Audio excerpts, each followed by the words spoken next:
Ahora, al llegar al capítulo 12, podemos ver los aspectos proféticos que están relacionados con la segunda venida de Cristo. Y aquí tenemos el sitio final de Jerusalén y el levantamiento de ese sitio. Esto es en el capítulo 12. Ahora, en este capítulo, Jerusalén es mencionada 10 veces, y la expresión «en aquel día» se menciona 7 veces. Estas cosas se repiten una y otra vez. Y en realidad, esta es una mención del día de Jehová que comienza aquí con el período de la gran tribulación. Y esto se desarrolla y continúa hasta el reino milenario del Señor Jesucristo que Él traerá cuando regrese. Y usted puede apreciar entonces, amigo oyente, que el anticristo trae el período de la gran tribulación.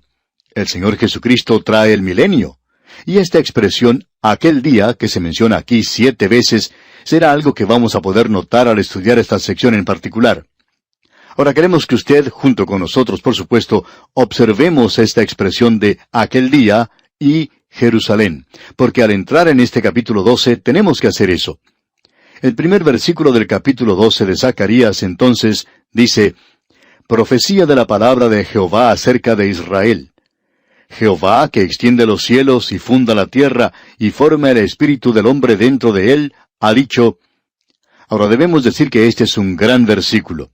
No vamos a poder tratar con todo esto hoy. Sencillamente vamos a hablar de esta palabra profecía, que significa un juicio que vendrá a esta gente. Es una carga en ese sentido.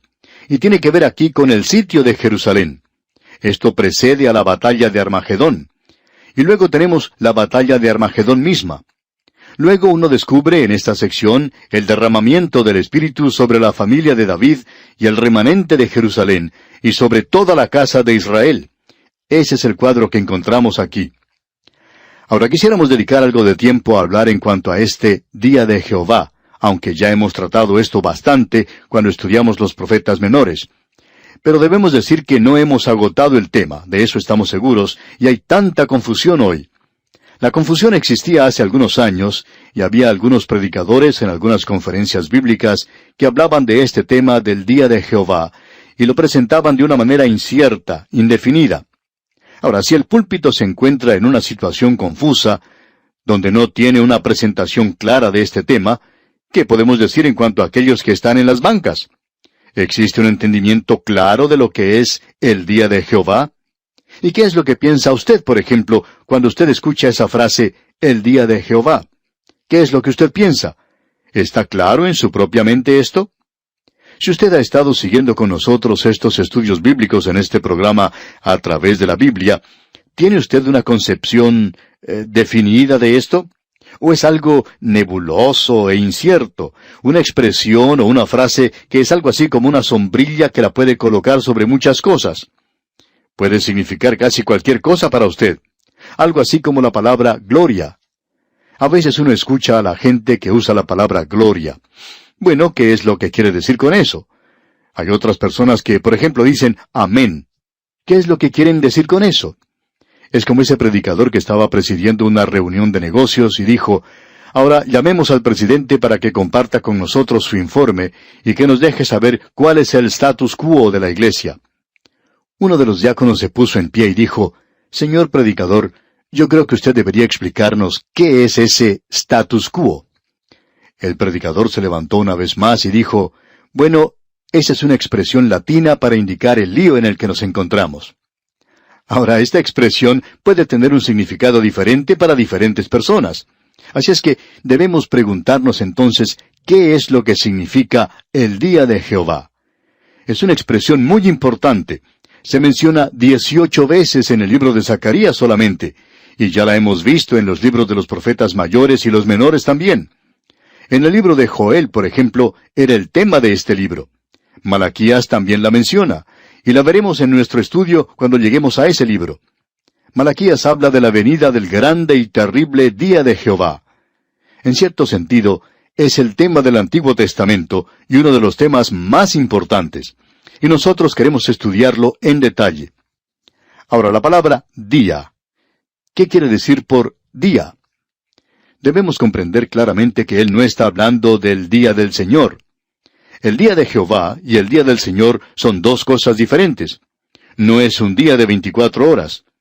El apóstol Pedro dice en su segunda epístola, capítulo 3, versículo 8, «Mas, oh amados, no ignoréis esto, que para con el Señor un día es como 1000 años, y 1000 años como un día». Ahora, los sucesos que los profetas incluyen en el día de Jehová excluyen la posibilidad de que tengan lugar en el día de 24 horas. Lo cierto es que estas cosas tan tremendas que tendrán lugar en la gran tribulación ha hecho que algunos la rechacen, que pongan este punto de vista en ridículo, porque dicen que no podemos tener tantos eventos críticos en tan breve periodo de tiempo. Bueno, eso era antes de llegar al siglo XX. Cierta revista noticiosa muy destacada analizó los 10 años que comenzaron con el año 1960 e hizo una lista de los eventos críticos que tuvieron lugar en ese breve periodo de tiempo. No creemos que Dios tenga ningún problema con esto. Amigo oyente, existe una aceleración tremenda de la crisis en el mundo en el presente. Ahora, el día de Jehová es un período de tiempo que incluye el período de la gran tribulación y el reino milenial, lo que significa que es de más de 1000 años. Ahora, ¿ha llegado el día de Jehová? ¿Estamos viviendo en ese día? Bueno, el Antiguo Testamento cierra con ese día todavía en el futuro. Y el Antiguo Testamento señalaba hacia él, y el Nuevo Testamento aún lo anticipaba. Usted recordará que el apóstol Pablo indica en su primera epístola a los tesalonicenses, de manera muy clara, que ese día aún se encuentra en el futuro en cuanto a él se refería. Porque él escribió en esa primera epístola a los tesalonicenses, capítulo 5, versículo 2, «Porque vosotros sabéis perfectamente que el día del Señor vendrá así como ladrón en la noche». Aparentemente no le había llegado aún a Pablo, y no ha sucedido nada desde entonces que indique que ha llegado. Pues bien, hablemos entonces del carácter del día de Jehová. Es un día bueno y es un día malo.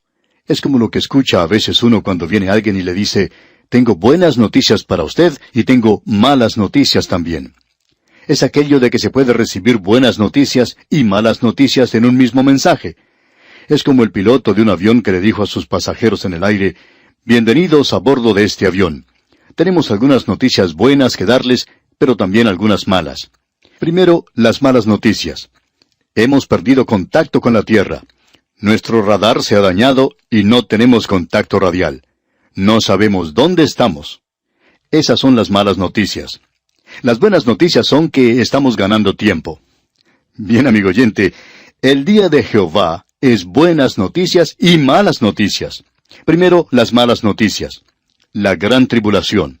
Luego, las buenas noticias, el reino milenario. Y ambos aspectos van a ser enfatizados ahora, comenzando aquí con el capítulo 12 de Zacarías. Él los va a enfatizar. Él da las malas noticias en los versículos 2 y 3 de este capítulo 12, donde dice, «He aquí yo pongo a Jerusalén por copa que hará temblar a todos los pueblos alrededor de Judá en el sitio contra Jerusalén. Y en aquel día yo pondré a Jerusalén por piedra pesada a todos los pueblos. Todos los que se la cargaren serán despedazados, bien que todas las naciones de la tierra se juntarán contra ella». Esas son las malas noticias. Pero vendrán más adelante las buenas noticias, porque si uno lee allá en el capítulo 14 de Zacarías, versículo 8, dice, «Acontecerá también en aquel día que saldrán de Jerusalén aguas vivas, la mitad de ellas hacia el mar oriental y la otra mitad hacia el mar occidental, en verano y en invierno». Son buenas noticias. Malas noticias y buenas noticias. Y la razón primordial por la cual esta sección es tan importante es que debemos ubicar estas profecías dentro de un programa, porque es muy obvio que Zacarías nos está presentando un programa aquí. En el capítulo 11, él demostró primero que el verdadero pastor es aquel que entrega su vida por las ovejas. Ahora, él es rechazado. En realidad, él fue vendido por 30 piezas de plata. ¡Qué barato! Pero nuestra redención, amigo oyente, no fue comprada con oro o con plata, sino con la preciosa sangre de Cristo. Pero qué barato fue el precio por el cual él fue vendido en aquel día. Y tenemos entonces que el verdadero pastor es rechazado. Luego tenemos al pastor inútil. Ese es el pastor que nosotros hemos identificado como el anticristo. Después de la partida de la iglesia de la tierra, después de ese intervalo en el cual el verdadero pastor es presentado como aquel que dio su vida por las ovejas, llegamos al momento cuando el pastor inútil se presentará a sí mismo. Y él será aceptado al traer consigo el período de la gran tribulación y no el milenio. Y como resultado, encontramos aquí que Jerusalén llegará a ser la capital de la tierra, donde Jesús reinará algún día en el milenio. Y tenemos aquí a esta ciudad atacada por el anticristo y cómo será librada. Por tanto, esto hace de esta sección algo importante. Ahora, la segunda razón que hace de esta sección algo importante es que esta área profética que tenemos aquí es rechazada hoy por la mayoría de los expositores y aún por aquellos así llamados conservadores. Ellos no quieren enfrentar el hecho de que aquí se nos presenta un programa panorámico de los propósitos de Dios con este mundo y con Israel en el futuro. Es algo triste decir eso, pero es cierto. Y luego tenemos aquellos hombres que, por cierto, son llamados fundamentalistas, pero que se inclinan a lo sensacional y destacan ciertas declaraciones en esta sección, y nosotros no pensamos que se puede hacer eso. No creemos que sea algo honrado el sacar un pasaje de aquí y tratar de ubicarlo en el presente cuando tiene que ver con el futuro. Se encuentra en este programa que él está presentando. Tenemos aquí, por tanto, que se nos va a presentar esta gran tribulación. Y también tenemos a Jerusalén sitiada. Y este fue ese tiempo que Jeremías llamó el tiempo de angustia para Jacob. El profeta Daniel escribió en cuanto a esto en el capítulo 12 de su libro. De paso, digamos que esa referencia a Jeremías se encuentra en el capítulo 30, y usted debería leer toda esa sección, especialmente los versículos 5 al 7 del capítulo 30 de Jeremías. Y en el libro de Daniel, en el capítulo 12, versículo 1, leemos en parte: «Y será tiempo de angustia, cual nunca fue desde que hubo gente hasta entonces». Y el Señor Jesucristo mismo habló de esto. Él lo identificó, lo llamó la gran tribulación. Él dijo allá en el Evangelio según San Mateo, capítulo 24, versículos 21 y 22, «Porque habrá entonces gran tribulación, cual no la ha habido desde el principio del mundo hasta ahora, ni la habrá. Y si aquellos días no fuesen acortados, nadie sería salvo». Pues bien, tenemos aquí entonces la descripción de ese período en particular, y se nos presenta de la siguiente manera. El primer versículo de este capítulo 12 de Zacarías dice: «Profecía de la palabra de Jehová acerca de Israel. Jehová que extiende los cielos, y funda la tierra, y forma el espíritu del hombre dentro de él, ha dicho». Ahora usted debe notar que a través de todo esto, especialmente en esta sección que es rechazada hoy, tenemos este énfasis en particular sobre la declaración de Zacarías una y otra vez. No somos nosotros los que lo hacemos, no es nuestra idea, sino que es de Dios, ya que dice que Jehová es quien ha dicho eso.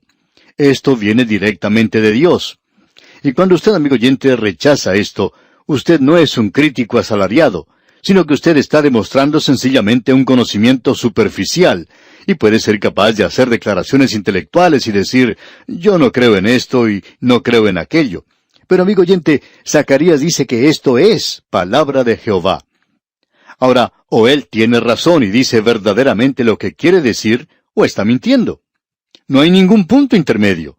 Y cuando usted lo rechaza, amigo oyente, no estamos diciendo que lo hace, pero cuando usted lo rechaza, usted le está haciendo a él un mentiroso. Y sabe una cosa, no creemos que él sea un mentiroso. Creemos que usted lo es, si lo rechaza. Ahora aquí se presenta un programa. Profecía de la palabra de Jehová acerca de Israel. Es una profecía, es un juicio. Y luego dice que es Jehová quien lo dice. Es palabra de Jehová. Él es quien lo ha dicho. Él lo expresa de una manera bastante dura, por cierto. Ahora notemos que él no ha concluido con todo esto. Él dice que extiende los cielos y funda la tierra, y forma el espíritu del hombre dentro de él. Y aquí tenemos tres grandes declaraciones. Y estas tres grandes declaraciones nos presentan una visión sublime de Dios como creador de este universo y de todo lo que se encuentra en él. Es una declaración tremenda la que tenemos aquí. Es una declaración sobrecogedora. En primer lugar, Él es quien extiende los cielos. El salmista, usted recordará, dice: «Los cielos cuentan la gloria de Dios, y el firmamento declara la obra de sus manos». Está siendo extendida. Hace varios años ya, muchos años, por cierto, un astrónomo inglés, Sir James Jean, presentó la teoría que creemos ha sido bien aceptada entre los astrónomos, según entendemos, de que este universo se está expandiendo. Él escribió un libro en cuanto a este tema, y entendemos que este hombre era un creyente. Y él dice que este universo, desde que comenzamos a hablar hoy, es probablemente varios millones de kilómetros más grande que cuando comenzamos. Y queremos expresar que esto es, por cierto, extender mucho las cosas. Y usted y yo estamos viviendo en un universo donde estas tremendas cosas creadas por Dios se están apartando entre sí y están moviéndose y circulando a través del universo. Ahora aquí dice que extiende los cielos. ¡Cuán grande es Dios! Y luego dice, y funda la tierra. Él está prestando atención en particular a esta pequeña tierra en la cual vivimos. El hombre hoy no está satisfecho de que vive en un universo, de que es el único ser humano aquí.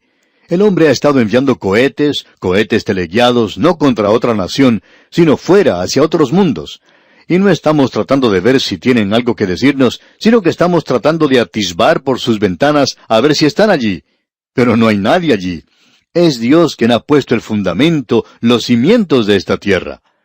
Y luego tenemos la más notable de estas tres declaraciones. Y forma el espíritu del hombre dentro de él. El hombre es una creación un poquito diferente de cualquier otra cosa sobre la tierra. Él es superior a cualquier cosa en la tierra, pero no ocupa una posición tan elevada como esas inteligencias creadas que llamamos ángeles. Y creemos que el universo está lleno de las inteligencias creadas por Dios. No creemos que sean esos hombrecitos de Marte. Los científicos están descubriendo que si uno viviera en el planeta Marte, pronto estaría buscando salir de allí. Y que usted y yo estamos viviendo en un universo que no parece ser habitado. Y no creemos que Dios haya colocado un cartel diciendo que hay vacantes en algún otro lugar. Opinamos que si lográramos salir de nuestro sistema solar, descubriríamos que las inteligencias creadas de Dios están en este universo. Son criaturas espirituales, y nuestras cámaras no son capaces de captar a ninguna de ellas. De eso estamos seguros.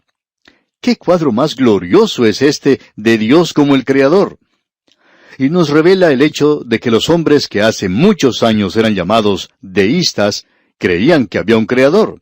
Ellos no eran evolucionistas, y creían que Dios creó el universo, y luego se fue y lo dejó y se olvidó completamente de él, como si le hubiera dado cuerda y lo hubiera puesto en marcha y luego lo hubiera dejado allí. Así es que ellos eran llamados deístas. Pues bien, este versículo aquí nos revela que Dios no se fue y lo dejó allí, sino que Dios es en realidad inmanente en su universo, es decir, que está unido de un modo inseparable a su universo, así como el estar fuera de él. Y revela que existe una gran actividad de Dios, no solo en los cielos, y eso es fantástico, por supuesto, sino que Él también está actuando en este gran universo en el cual vivimos. Amigo oyente, estamos viviendo en un universo que está lleno de energía, solo que el hombre ha agotado la energía en este pequeño mundo en el que vivimos. Creemos que Dios ha colocado lo suficiente aquí como para que nos dure hasta que Él esté listo para actuar y controlar esto nuevamente. Es como si se estuviera agotando la gasolina en la estación de servicio. Esa es otra razón por la cual creemos que estamos avanzando hacia el fin de esta edad. Encontramos entonces que Dios está obrando en una forma definida y positiva en cuanto a lo que se refiere al universo. Y Él es el que por tanto ha formado el espíritu del hombre. Él es el Dios nuestro, omnipotente, todopoderoso, omnisciente. Él es sabiduría y conocimiento. Amigo oyente, creemos que a esto se le ha llamado uno de los discursos escatológicos más magníficos que se puede encontrar en la palabra de Dios. Y aún así no es creído en el presente, inclusive por muchos de aquellos que se llaman a sí mismos conservadores o evangélicos. Y esa también es otra palabra que cubre una multitud de pecados. Ahora notemos lo que dice el segundo versículo de este capítulo 12 de Zacarías. He aquí yo pongo a Jerusalén por copa que hará temblar a todos los pueblos de alrededor contra Judá, en el sitio contra Jerusalén. Notemos que menciona a Jerusalén. En solamente un versículo es mencionada 2 veces. Y como dijimos anteriormente, Jerusalén es mencionada como 10 veces en este capítulo. Aquí tenemos a Jerusalén que llega a ser el centro mismo de la actividad que tendrá lugar cuando se instale el anticristo. Llega a ser el centro de juicio. Y él dice, he aquí yo pongo a Jerusalén por copa. Y creemos que esto es un poquito más grande que un vaso, digamos de paso. Esta expresión nos da la idea de un recipiente de mayor tamaño, porque Dios nos dice, he aquí yo pongo a Jerusalén por copa. Ahora identifiquemos esto. ¿Cuándo tendrá lugar? Bueno, tendrá lugar cuando comience el sitio contra Jerusalén y contra Judá. ¿Cuándo? En los días postreros. En ese tiempo que el Señor Jesucristo llamó el período de la gran tribulación. Así es que la interpretación de toda esta sección no es para el día de hoy. Creemos que sí tiene un mensaje para nosotros en el presente, y también creemos que aquí podemos encontrar una tremenda lección para cada uno de nosotros. Y debemos comprender aquí que Dios hará de Jerusalén una copa de intoxicación para aquellos que se relacionen con esto. Ellos van a quedarse temblando a causa de esto. Aquí dice que los hará temblar, y todos aquellos que la levanten se verán heridos gravemente. Dios dice que uno puede lastimarse. En efecto, dice que serán despedazados los que se metan con Jerusalén. En el versículo 3 leemos, «Y en aquel día yo pondré a Jerusalén por piedra pesada a todos los pueblos. Todos los que se la cargaren serán despedazados, bien que todas las naciones de la tierra se juntarán contra ella». Aparentemente estamos hablando aquí en cuanto a Jerusalén, y esto no tiene nada que ver con Roma, con París, Londres o Washington o cualquier otra ciudad del mundo. Cuando aquí dice Jerusalén, y lo repite más de 10 veces, eso es lo que quiere decir, y de una forma u otra parece que no lo comprendemos todavía. Aún algunos de los comentaristas bíblicos no comprenden bien esto. Jerusalén, amigo oyente, quiere decir Jerusalén. Y luego, cuando él dice Judá con esto aquí, uno no puede errar el mensaje. No se está refiriendo a una ciudad cualquiera en el mundo llamada Jerusalén. Aquí él está hablando de la Jerusalén que se encuentra en Judá. Y aquí dice que pondrá a Jerusalén por piedra pesada a todos los pueblos. Ahora esto parece algo extraño, ¿verdad? ¿Cómo se va a volver esta ciudad una piedra pesada? Un lugar un poco aislado, una ciudad antigua y que no es muy atractiva hoy. Es cierto que tiene muchos lugares que son sagrados en el presente y de mucho significado, y puede haber lugares que a uno le gusten más que Jerusalén. Sin embargo, a uno le agrada ir allí. ¿Por qué? Bueno, hay tantas cosas que ver que están identificadas con la Biblia que la hacen atractiva. ¿Pero por qué? ¿Por qué tiene que ser este el lugar tan prominente en los días postreros? ¿Cómo resuelve uno esto? Bueno, amigo oyente, si usted quiere resolverlo, debemos decir que esta ciudad ha llegado a ser una piedra pesada en el presente. Causó que los árabes detuvieran el flujo del petróleo. Ellos dijeron, ya no hay más petróleo. Y usted bien sabe lo que sucedió, que prácticamente todas las naciones de Europa le dieron la espalda a Jerusalén, incluyendo al Japón y otras naciones. Fueron pocos los que apoyaron a esta pequeña nación, y quizá hubiera sucumbido. Es una piedra pesada, y eso es cierto aún en el presente. Pero no queremos que nos entienda mal, amigo oyente, eso no fue el cumplimiento de la profecía. Sería insensatez pensar eso. Esto forma parte de un programa para el futuro. Dios quiere que usted sepa que no estamos haciendo declaraciones exageradas cuando decimos que Jerusalén puede llegar a ser una piedra pesada. Creemos que lo que hemos visto no es nada comparado con lo que será en aquel día. Lo que ocurrió en aquella ocasión casi destruye el mercado común. Sacudió a la OTAN. ¿Por qué? Porque Jerusalén llegó a ser una piedra pesada. Y si usted quiere, puede darle un vistazo a la lista de naciones del mundo que han capturado esa ciudad y han tratado de arruinarla, incluyendo a Gran Bretaña cuando el general Allen se apoderó de Jerusalén. Gran Bretaña era entonces el poder mundial número 1. El sol nunca se ponía sobre el Imperio Británico. Pero eso no es así en el presente, amigo oyente. Ahora el sol sí se pone, porque ellos se metieron con esa ciudad. Y hablando honradamente, amigo oyente, esperamos no vernos envueltos con esa ciudad. Dios dice que no debemos tocarla, que Él está a cargo de ese lugar. Y parece que ese es un lugar que Él aún controla. Ahora en el versículo 3 de este capítulo 12 de Zacarías leemos, «Y en aquel día yo pondré a Jerusalén por piedra pesada a todos los pueblos. Todos los que se la cargaren serán despedazados, bien que todas las naciones de la tierra se juntarán contra ella». Y note usted esta expresión, en aquel día. Y esto va a parecer algo monótono antes de que concluyamos nuestro estudio. Ahora el versículo 4 continúa diciendo, en aquel día, y aquí está otra vez, dice Jehová, heriré con pánico a todo caballo y con locura al jinete, mas sobre la casa de Judá abriré mis ojos, y a todo caballo de los pueblos heriré con ceguera. Es decir, que cuando el enemigo caiga contra ellos, Dios les va a liberar. Esto es porque cuando el enemigo viene, y el caballo aquí representa la guerra, y cuando el caballo demuestra pánico, el jinete muestra locura. Y amigo oyente, por cierto que habrá confusión allí. Luego en el versículo 5 de Zacarías capítulo 12 leemos, «Y los capitanes de Judá dirán en su corazón, tienen fuerza los habitantes de Jerusalén en Jehová de los ejércitos, su Dios». Y Jerusalén en aquel día llegará a ser un refugio para el pueblo de Dios en la tierra. El Señor Jesucristo vino hace muchos años y el mundo le rechazó. Le vendieron por 30 piezas de plata. Pero Él ahora nos ha redimido, no con oro o con plata, sino por medio de su preciosa sangre. Y Él fue rechazado entonces de la misma manera en que es rechazado hoy en todo el mundo. Pero aún así hay muchos que están acudiendo a Él en el presente y le están encontrando como su Salvador personal. Ahora, cuando el Señor Jesucristo partió, Él dijo que había venido en nombre de su Padre y que le habían rechazado. Pero cuando viniera uno en su propio nombre, entonces le recibirían. Bueno, ese alguien o ese uno que Él mencionó vendrá algún día. Aquí se le llama el pastor inútil, y este es un cuadro del anticristo. La gente le espera a Él, pero Él no va a traer el milenio. Él traerá el período de la gran tribulación. Y usted puede apreciar aquí que Él baja sobre Jerusalén. Y al llegar a esta segunda profecía, a este segundo juicio que comienza aquí en el capítulo 12, vemos que tiene que ver con la segunda venida de Cristo. Podemos ver a Jerusalén sitiada, y este es el resultado de la actividad del anticristo, y el enemigo se aproxima por todas partes.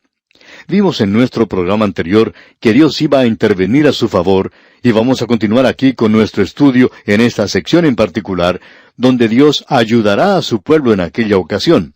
Y de seguro que usted se puede preguntar, bueno, ¿y por qué interviene Él a su favor cuando ellos le están rechazando? Y eso lo veremos dentro de algunos instantes. Veamos ahora lo que dice el versículo 6 de este capítulo 12 de Zacarías. En aquel día pondré a los capitanes de Judá como brasero de fuego entre leña, y como antorcha ardiendo entre gavillas, y consumirán a diestra y a siniestra a todos los pueblos alrededor, y Jerusalén será otra vez habitada en su lugar, en Jerusalén. Y una vez más quisiéramos recordarle, amigo oyente, que estamos hablando de Jerusalén. No estamos hablando en cuanto a Roma o a Washington o de cualquier otra gran ciudad, sino que estamos hablando en cuanto a Jerusalén, y este es un lugar geográfico en Judá. Él ya ha identificado a Judá y a Jerusalén juntas, y Él lo hace nuevamente en el versículo 7 de este capítulo 12 de Zacarías, donde dice, «Y librará Jehová las tiendas de Judá primero, para que la gloria de la casa de David y del habitante de Jerusalén no se engrandezca sobre Judá». Es decir, que ellos mirarían en forma despectiva, por así decirlo, al resto del país. Y pensamos que hay personas en una sección de un país que tienen la tendencia de mirar de manera despreciativa a la gente de otras secciones del país. En algunos lugares se critica el acento, por ejemplo, que tiene una persona que proviene de otra parte del mismo país, aunque sea una persona bien educada y con mucho conocimiento. Pero por tener ese acento un poco diferente al de los demás, hay personas que tienden a menospreciarlos, a tratarlos de ignorantes, y esta es una tendencia que existe en todos. Podríamos decir que esta es la naturaleza humana. Pero si el Señor se manifestara primero a Jerusalén y a la casa de David, entonces ellos mirarían con desprecio al resto de los judíos. Podrían decir que el Señor no se había manifestado a ellos en primer lugar, y que por tanto estos otros eran mejores. Y Dios dice que Él les va a elegir a ellos primero. El Señor Jesucristo tuvo algo que decir en cuanto a que los primeros serán postreros y los postreros serán primeros. Ahora vamos a tener varias sorpresas cuando lleguemos al cielo, amigo oyente. Creemos que una de las sorpresas más grandes va a ser el encontrar allí a personas que nosotros pensábamos que no íbamos a encontrar allí. Y faltarán algunos que nosotros opinábamos que deberían estar en el cielo. Esa es la primera sorpresa. Y luego vamos a ver a quiénes son en realidad aquellas personas que Dios ha reconocido como sus siervos y que estaban trabajando fielmente en aquello que Él quería que hicieran. Y eso puede ser muy diferente a lo que opinamos ahora. Creemos que vamos a recibir una gran sorpresa. Y Dios presenta esto claramente para esta gente aquí. Y librará Jehová las tiendas de Judá primero. Y eso le dará algo que pensar a Jerusalén y a la casa de David. Luego, en el versículo 8 de este capítulo 12 de Zacarías, leemos, En aquel día Jehová defenderá al morador de Jerusalén. El que entre ellos fuere débil, en aquel tiempo será como David, y la casa de David como Dios, como el ángel de Jehová delante de ellos. David fue un gran soldado, y si usted no cree esto, pues entonces lea el relato en cuanto a su propio hijo Absalón. Usted puede leer cómo él tomó esta nación esparcida y dividida y los unió a todos, y cómo trataron a los filisteos. David era un gran administrador, un gran soldado, un gran general. Él era una persona muy capaz en cuanto a la estrategia y una persona de tremenda habilidad. Y él dice ahora que en aquel día, todo hombre, aun el más débil, será como David, y David será como Dios. Para nosotros, amigo oyente, esta es una de las declaraciones más emocionantes que uno pueda tener, que David será como Dios. Y amigo oyente, permítanos comunicarle algo, que vino uno en el linaje de David y que es Dios. David será como Dios, y ese es el Señor Jesucristo. Él nació de María, de la casa de David, y él estaba en Jerusalén, en Belén, porque ella fue a ese lugar para ser empadronada, o sea, para ser censada. Y ella pertenecía a la casa de David. Y José, su marido, también tenía que ser empadronado, y él era de la casa de David. Pero él no tenía nada que ver con el nacimiento del Señor Jesucristo. Así es que ellos fueron a ese lugar, y él nació en la familia de David. Y esto se nos informa en el libro de las generaciones del Señor Jesucristo. Así es como comienza el Nuevo Testamento. ¿Cómo? ¿Nacido de quién? De David. Eso se menciona primero en el Nuevo Testamento, y luego podemos notar que esa generación o esas generaciones van hacia el mismo Abraham. Pero David es mencionado primero, y aquí lo tenemos. Ahora, en el versículo 9 de este capítulo 12 de Zacarías leemos, Y en aquel día yo procuraré destruir a todas las naciones que vinieren contra Jerusalén. En ese entonces habrá una gran concentración de naciones. Vamos a ver eso con mucho detalle cuando nos toque estudiar el libro de Apocalipsis, y todas estas grandes profecías son como un tren o como un avión que se dirige a la estación o al aeropuerto. Todas estas corrientes y profecías que se originan en otras partes de la Biblia llegan al libro de Apocalipsis como a un gran aeropuerto o una gran estación o terminal del ferrocarril. Todas van a terminar en ese libro. Y ya veremos eso cuando nos toque estudiar ese último libro del Nuevo Testamento. Así es que en aquel día vendrá contra Israel el enemigo de afuera. Ahora, ¿por qué los va a proteger Dios y les va a liberar? Bueno, aquí se nos da la razón. La encontramos en el versículo 10 de este capítulo 12 de Zacarías, donde leemos, Y derramaré sobre la casa de David y sobre los moradores de Jerusalén espíritu de gracia y de oración, y mirarán a mí, a quien traspasaron, y llorarán como se llora por hijo unigénito, afligiéndose por él como quien se aflige por el primogénito. Esta es otra razón por la cual no creemos que el presente regreso a la tierra de Israel es un cumplimiento de cualquier profecía de las Escrituras, porque esta Escritura lo presenta de una manera muy clara, y no solo aquí, sino que Joel también menciona esto, de que Dios va a derramar sobre ellos el Espíritu de gracia, es decir, el Espíritu Santo. Y Él derramará el Espíritu Santo sobre esta gente durante ese período, y a causa de eso, la difusión del Espíritu Santo ha venido sobre ellos, y ahora ellos son sus testigos. Y usted puede ver que Él les protege en el período de la gran tribulación, porque tenemos esa causa que ha sido presentada, para que el ángel selle a los 144,000 de esas personas. Ahora debemos entender que esos 144,000 son personas que viven en la tierra de Israel. No son personas que dicen formar parte de esos 144,000 así arbitrariamente, sin ninguna base. Esto tiene que descansar sobre los hechos. Y el libro de Apocalipsis lo presenta de una manera muy clara. 12,000 de cada tribu. Y si usted va a decir que es uno de los 144,000, entonces, amigo oyente, puede estar seguro de una cosa, que usted no es salvo en el presente. Porque si el rapto tuviera lugar, usted no partiría de esta tierra y pasaría a este período cuando ellos sean sellados para el período de la gran tribulación. Y esto no quiere decir que es cualquier grupo en el presente, sino que indica esta gente en particular.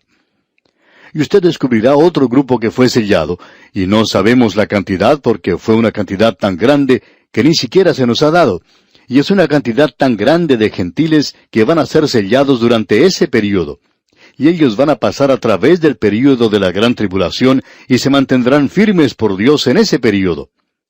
Ahora que la iglesia ha sido quitada, el Espíritu Santo, según comprendemos nosotros, no sale de la tierra, sino que hace aquello que estaba haciendo antes del día de Pentecostés. Es decir, que Él descenderá sobre ciertas personas, y entonces tiene lugar este derramamiento del Espíritu sobre ellos. Y opinamos nosotros que el remanente estará de regreso en aquella tierra. No creemos que lo que ha ocurrido allí en nuestra época, cuando se constituyeron como nación en 1948, no creemos que haya habido un tiempo cuando uno pudiera decir que tuvo lugar un derramamiento del Espíritu de Dios. Cuando eso tenga lugar, ellos van a reconocer a Cristo como su Salvador. Y mirarán a mí, a quien traspasaron, y llorarán como se llora por hijo unigénito, dice aquí el versículo 10. Pues bien, ese será el cumplimiento del gran día de la expiación, cuando van a mirarle a Él. El capítulo 13 de este libro de Zacarías va a desarrollar esto mucho más. Y para darnos una idea, podemos ver lo que dice el versículo 1 del capítulo 13. En aquel tiempo habrá un manantial abierto para la casa de David y para los habitantes de Jerusalén, para la purificación del pecado y de la inmundicia. Y más adelante, en el versículo 6 del mismo capítulo 13, leemos, y le preguntarán, ¿qué heridas son estas en tus manos? Y él responderá, con ellas fui herido en casa de mis amigos. En aquel día ellos van a mirar al que traspasaron, y entonces le harán esta pregunta, ¿qué heridas son estas en tus manos? Nosotros no esperábamos que nuestro Mesías, nuestro Rey, viniera con heridas como las que tú tienes en tus manos, en tus pies y en tu costado. Y él les contestará entonces, con ellas fui herido en casa de mis amigos. Y luego él les va a decir en esa ocasión en particular, yo vine antes, pero ustedes no me aceptaron, no me recibieron. Ahora he regresado, y ahora ustedes comienzan a lamentarse a causa de esto. Y él aún les llama amigos, de la misma manera en que llamó a Judas amigo, como usted bien recuerda, porque el Señor le dijo a Judas, después que éste le hubo traicionado, amigo, ¿a qué vienes? ¿Lo recuerda? Él le llama amigo. También vemos que lo que sigue diciendo aquí el capítulo 13 es algo que se cita en el Nuevo Testamento. Podríamos recomendar que se lea allá en el Evangelio según San Mateo. En efecto, esto que dice aquí en el versículo 7, hiere al pastor y serán dispersadas las ovejas, eso lo vemos en Mateo capítulo 16 y versículos 31 al 37. También en el Evangelio según San Marcos, capítulo 14, versículos 27 al 35. De esto hablaremos cuando estudiemos el capítulo 13. Eso es importante de estudiar de nuestra parte. Ahora hemos estado hablando de esta pregunta de por qué va Él a defender a Jerusalén. Él ha derramado el Espíritu de gracia sobre ellos. Y amigo oyente, esa es la única manera por medio de la cual usted y yo podemos tener al Espíritu de Dios dentro de nosotros. Usted no tiene que buscarle, o gemir, o quejarse, y tratar de llegar a ser un super santo para poder tener el Espíritu Santo. Todo lo que usted tiene que hacer es acercarse al Señor Jesucristo como pecador que es, y aceptarle y recibirle a Él como Salvador personal. Entonces, en usted morará el Espíritu Santo de Dios. Cuando el apóstol Pablo escribía a los creyentes de Corinto, él les llamaba niños, les llamaba carnales, y en realidad él tenía muy poco que decir que fuera bueno en cuanto a estas personas en aquel lugar. Aún así, él podía decirles, ¿o ignoráis que vuestro cuerpo es templo del Espíritu Santo? Él es el Espíritu de gracia, y Él no mora en mí o no me llena porque yo sea un super santo o porque yo estoy más adelantado que los demás. No lo soy. Por el contrario, estoy detrás de los demás. Es a causa de su gracia que Él hace estas cosas. Y es así como Él va a hacer esto para esta gente. Si usted cree que Él ha derramado su gracia para conmigo, amigo oyente, yo no voy a objetar que Él demuestre su gracia con esta gente tampoco. Y ellos van a llegar a conocerle y se quitará el velo de sus ojos, como dijo el apóstol Pablo. Pero esto no quiere decir que ellos no sean responsables. Y en cualquier momento en que uno de ellos, en su corazón, se vuelva a Cristo, el apóstol Pablo presentó esto de una manera muy clara, que ese velo será quitado, y ellos podrán ver a Cristo como su Salvador. Amigo oyente, esto es cierto con cualquier pecador en el presente. Usted no está perdido hoy porque no ha escuchado el Evangelio. Usted no está perdido por eso o por aquella otra cosa. Usted está perdido, amigo oyente, porque usted ha tomado una decisión de rechazar a Jesucristo. Amigo oyente, hoy existe esa idea de que, de alguna forma u otra, no somos responsables. Usted y yo sabemos que es por gracia. Usted y yo sabemos que somos responsables para responder a esa maravillosa gracia de Dios, a esa infinita gracia de Dios. Dios nos salvó, y eso no fue a causa de nuestras habilidades, ni siquiera por nuestra fe. Él nos salvó por la preciosa sangre de Cristo. Este es un pasaje maravilloso de las Escrituras, amigo oyente. Ahora podemos notar aquí en este versículo 11 del capítulo 12 de Zacarías que se vuelve a repetir esta expresión, en aquel día. Quizá usted ya esté cansado de hablar de aquel día.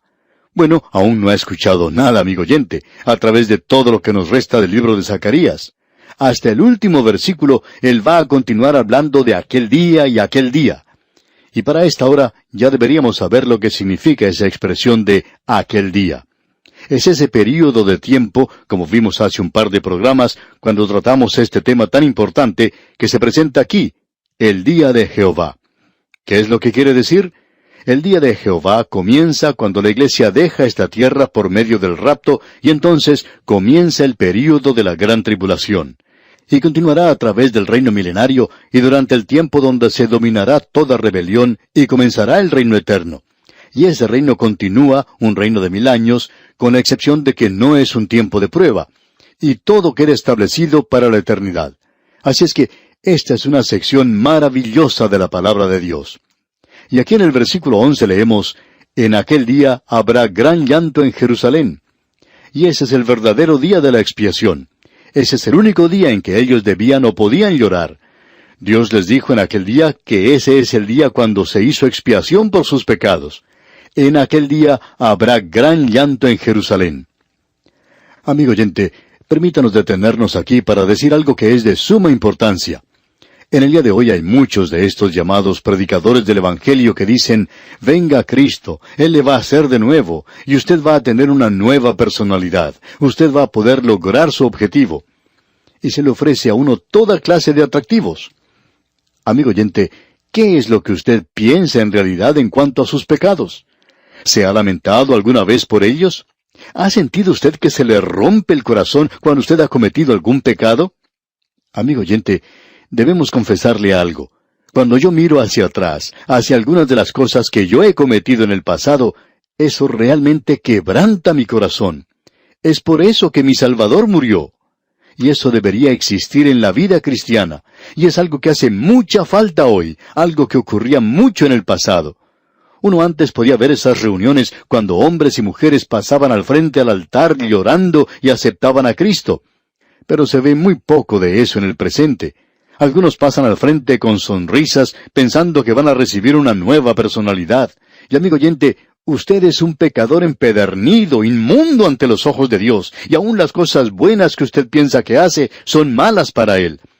Y Él dice que nuestra justicia es como trapos de inmundicia ante Él.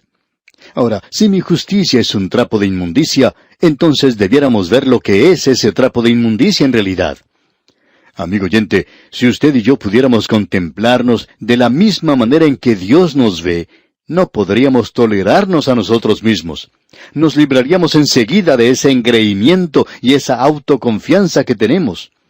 ¿Cuánta falta le hace a la iglesia hoy, y decimos esto con mucho cuidado, cuánta falta le hace a la iglesia hoy un verdadero bautismo del arrepentimiento? Eso es lo que se necesita hoy. Arrepentimiento de parte de los creyentes, arrepentimiento por sus pecados.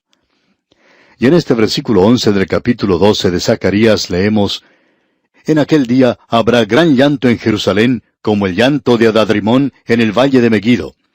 Esto se refiere al valle de Megido y a la época de Josías. Josías era muy amado entre la gente, y cuando él murió, hubo mucho llanto por él. Jeremías lloró por él como no lloró por ninguna otra persona. Y en el versículo 12 leemos, y la tierra lamentará, cada linaje aparte, los descendientes de la casa de David por sí, y sus mujeres por sí, los descendientes de la casa de Natán por sí, y sus mujeres por sí. Esto es algo que muchos de nosotros necesitamos hacer privadamente. Y luego, los dos últimos versículos, los versículos 13 y 14, dicen, los descendientes de la casa de Leví por sí, y sus mujeres por sí, los descendientes de Simei por sí, y sus mujeres por sí, todos los otros linajes, cada uno por sí, y sus mujeres por sí. Este es un verdadero lamento. ¿Cuál ha sido ese gran pecado cometido? Ellos habían rechazado al Mesías cuando Él vino por primera vez. Piense usted lo que será cuando Él regrese por segunda vez para aquellos que han escuchado el Evangelio y le han rechazado. Amigo oyente, ese día se está acercando sobre esta tierra. Si oyeres hoy su voz, no endurezcáis vuestros corazones. Abra, amigo oyente, su corazón ahora mismo y reciba a Cristo como su Salvador personal. Es nuestra oración que Dios le bendiga ricamente.